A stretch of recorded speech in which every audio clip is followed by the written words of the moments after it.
let's talk about the third favorite core spinal exercise that is my favorite, as well as scientifically that has been shown to help support and improve the core strength. So, hi, I'm Dr. Ginette with the Holistic Chiropractic Wellness Center. If you're just joining us, in the previous weeks, we talked about the first and second core exercise, which was the front plank, as well as the side plank. And today we're going to talk about what I call either the bird dog, sometimes we call it the cross crawl, or spinal stability exercise.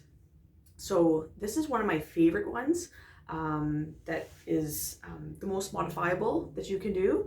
So let's just jump right in and see how you can do it if you haven't ever done this core exercise. So what you want to do is get yourself onto all four, nice and evenly distributed. You want to keep your hands just above your elbows, above your shoulders. So you don't want to be too forward or too back or too sideways.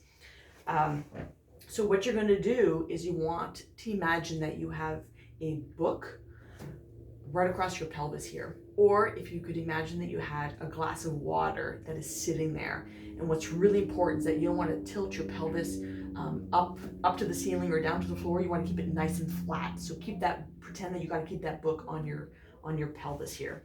The other thing that you want to do is not let your shoulder blades sink in. You really want to push them apart, and that's really going to help activate those muscles. So once you've got that going, then if you've never done it, then just try it. All you're going to do is bring one arm forward and then back down.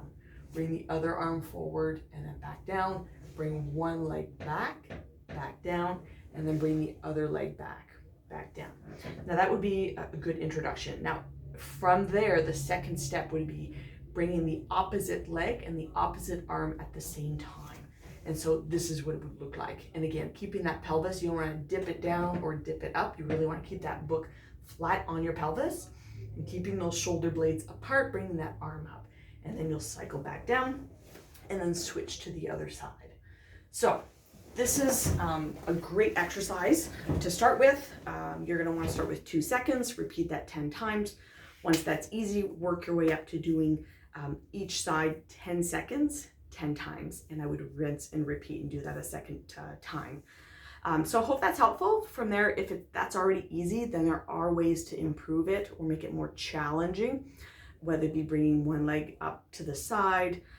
You can really Google some of the videos to make it more difficult, but this is already a great start, and really you wouldn't need to make it more difficult unless if that was already too easy for you, and hopefully it is, but if not, let's start with that. So stay tuned. We're gonna look at our fourth favorite core exercise in the next week.